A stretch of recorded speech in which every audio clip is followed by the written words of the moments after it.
On va parler dans la vidéo qui vient de sociologie de façon générale, de sociologie puis d'histoire de façon générale. On va parler de comment la culture évolue selon trois grands principes ou trois grandes périodes dans l'histoire de l'humanité, donc les sociétés traditionnelles, les sociétés modernes, puis les sociétés de la postmodernité. Tous ces concepts-là, vous les connaissez, vous en avez déjà entendu parler, mais on en parle, on tient souvent pour acquis que tout le monde est à l'aise avec ça. On va se donner un petit peu des bases le plus théoriques, le plus solides pour être capable de reconnaître quand même des grandes différences.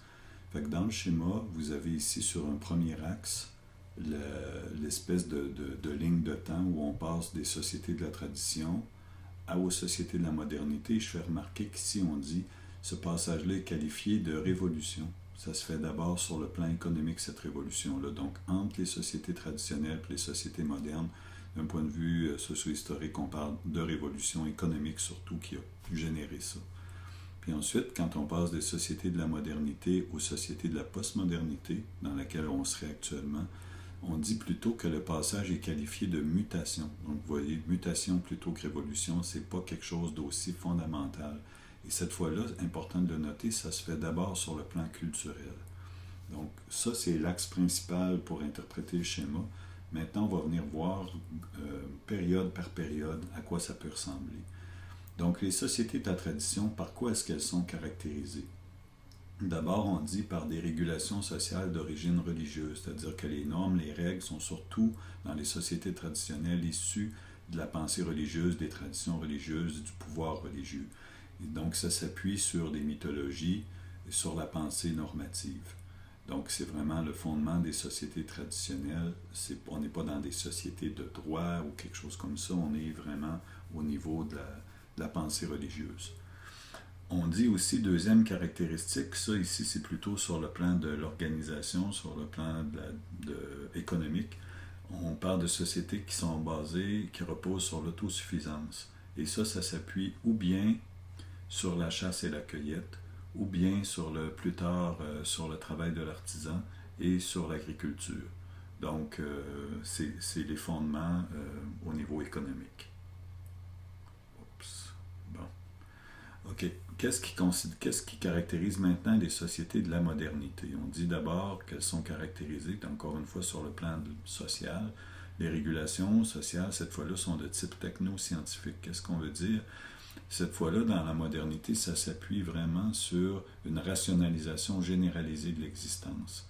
Puis, cette rationalisation-là, voyez-vous, maintenant, on n'est plus dans la mythologie, on est dans un univers de rationalité.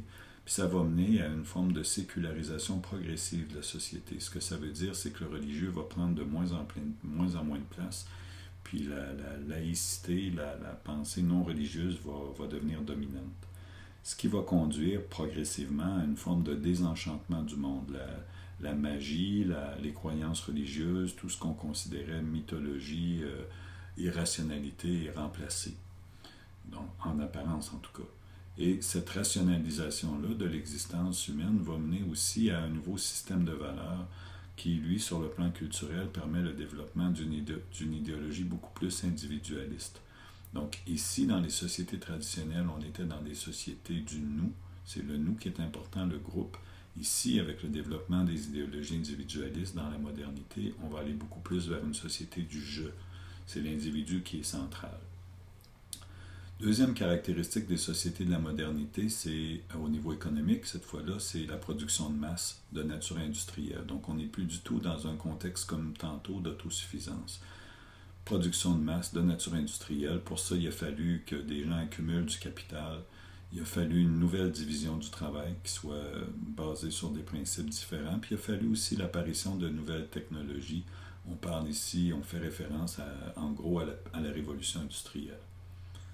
Finalement, quand on parle maintenant d'une mutation qui nous mène vers les sociétés de la postmodernité, qu'est-ce qui caractérise nos sociétés actuelles? On dit qu'elles sont caractérisées par une caractérisée par une recomposition historique et sociale qui se fait donc cette fois-là, c'est vraiment l'idée de raison puis l'idée de progrès qui étaient sous-entendus dans la modernité, qui étaient certains des fondements, des piliers de la modernité. Maintenant, on les critique, la raison et l'idée de progrès. C'est plus pour ça qu'on peut parler, entre autres, de mutation culturelle. Ces deux choses-là sont remises en question parce qu'ils n'ont pas rempli toutes les promesses qu'elles nous avaient faites. Donc, cette recomposition historique et sociale-là va ouvrir la voie à une forme de réenchantement du monde. Tantôt ici, on avait parlé de désenchantement du monde. Dans la postmodernité, c'en est une modification, on parle de réenchantement du monde, qui va permettre le retour d'une espèce de quête de sens, qui va faire la place à un retour, qui va faire une place à un retour de la transcendance. Donc la recherche de la quête de sens, c'est pas seulement la raison, l'idée de progrès ou la science qui peut répondre à toutes nos questions, mais on revient vers une réflexion qui nous fait chercher des réponses du côté de la transcendance. Puis dernière caractéristique des sociétés de la postmodernité, on dit qu'elles sont caractérisées par une prolifération des moyens de communication de masse. Ici, on peut penser certainement à tout ce qui est le web. Et donc, multiplication des sources d'information, importance de l'image, puis vitesse grand V, j'ai envie de dire, de circulation de l'information.